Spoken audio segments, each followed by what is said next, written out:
Yes, sir. So, good afternoon, everyone. I am Sindhu. I completed my CSC graduation in IFET College of Engineering in 2024, and I have worked in Cloud Tom Consulting Services as a full stack developer and DevOps engineer. In the past 1 year, I have learned many languages incorporating Python with the DevOps, creating EC2 instance and everything, learning about every tools.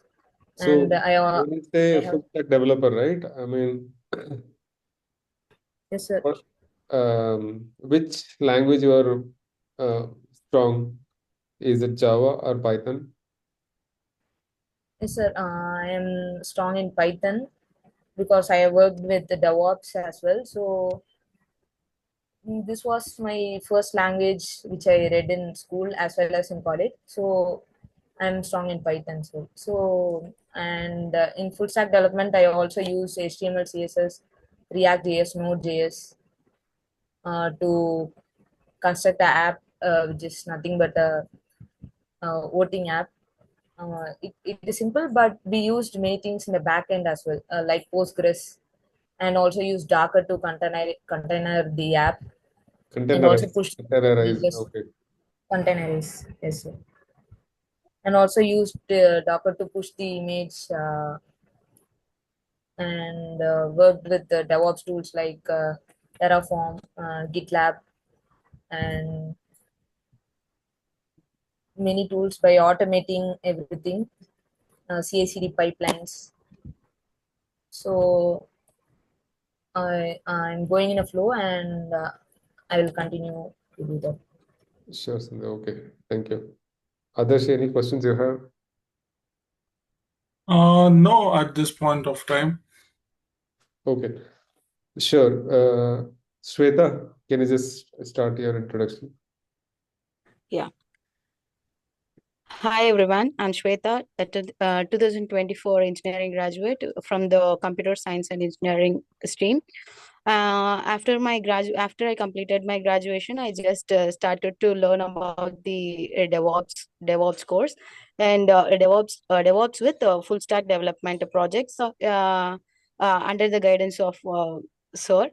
And before that, I just want to get a job in software development side. After I just started this course in DevOps means I have learned so many things about other than the uh, IT software development. From this DevOps course, I have learned so much things like how to how the DevOps engineer will be working on the in this industry, and how they are important to this whole software development life cycle. And also I have learned one cloud provider, that is AWS. After this 1 year of learnings, I just now I just have better familiar with that AWS cloud provider platform. And still I'm just learning more things from Sir. Okay. Shweta, what is the difference between infra DevOps and application DevOps? Infra DevOps is just like creating a resources to deploy our applications, sir. Can you give me Then a specific example? infra means if you want one virtual server means we just create EC2 instance. So that is the infra here to deploy our applications. Okay. Application DevOps. Application DevOps is just like deploying our applications with some DevOps goals like pipeline runnings to deploy our application in productions, like that. So basically, continuous integration and continuous deployment when you say Yes, it's CI/CD pipe. CI/CD pipeline. Okay. Any understanding on where monitoring comes into picture? Monitoring, you mean monitoring services, sir? Yeah, monitoring the services.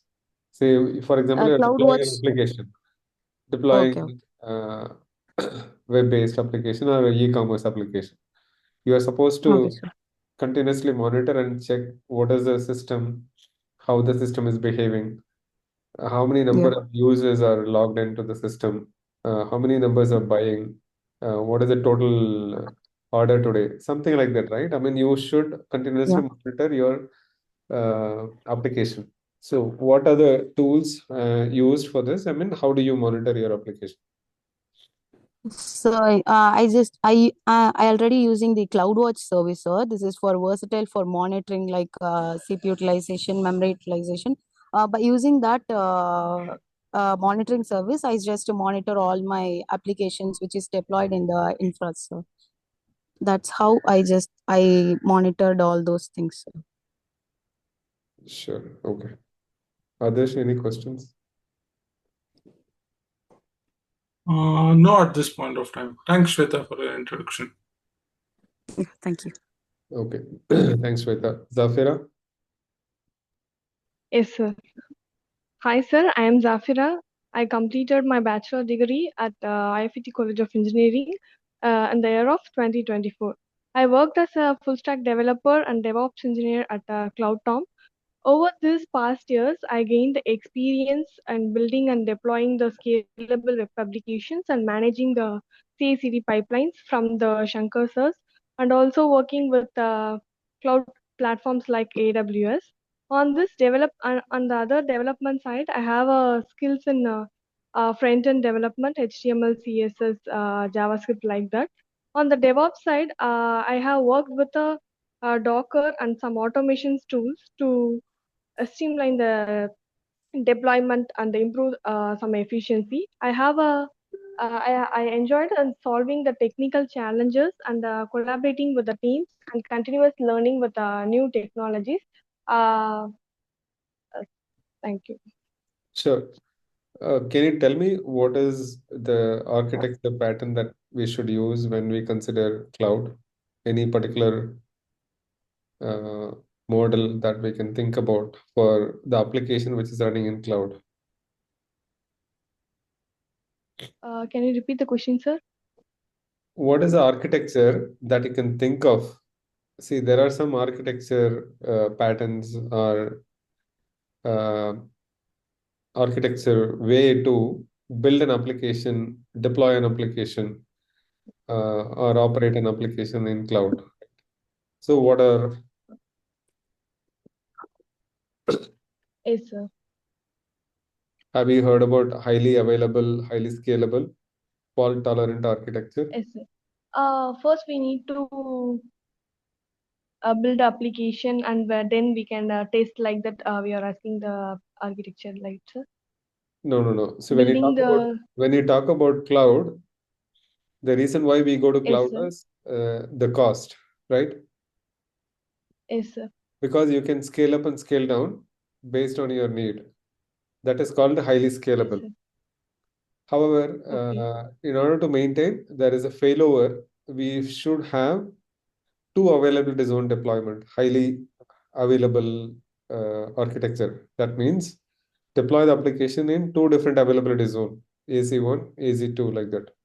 And then if you talk about fault tolerant, it's all about using load balancer to ensure whatever service is running currently, those services are I mean, the incoming request is routed to the particular service instead of the service which is not accessible. So that is what is called fault tolerant, because you are trying to avoid sending the request to the faulty instances. So these three Yes. concepts are mostly used in cloud, and it is very much feasible, or it is very much possible to implement it in the cloud very in an efficient manner. Okay, Okay, sir. Yes. sure. Adarsh, you have any questions? No, thanks, Zafira, for your introduction. Okay, Thank one you, of you sir. can start sharing a screen and explain exactly what the uh, automation you're trying to do. If it is Sindhu, go ahead, Sindhu.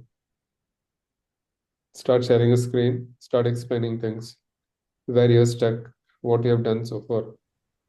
Yes, sir.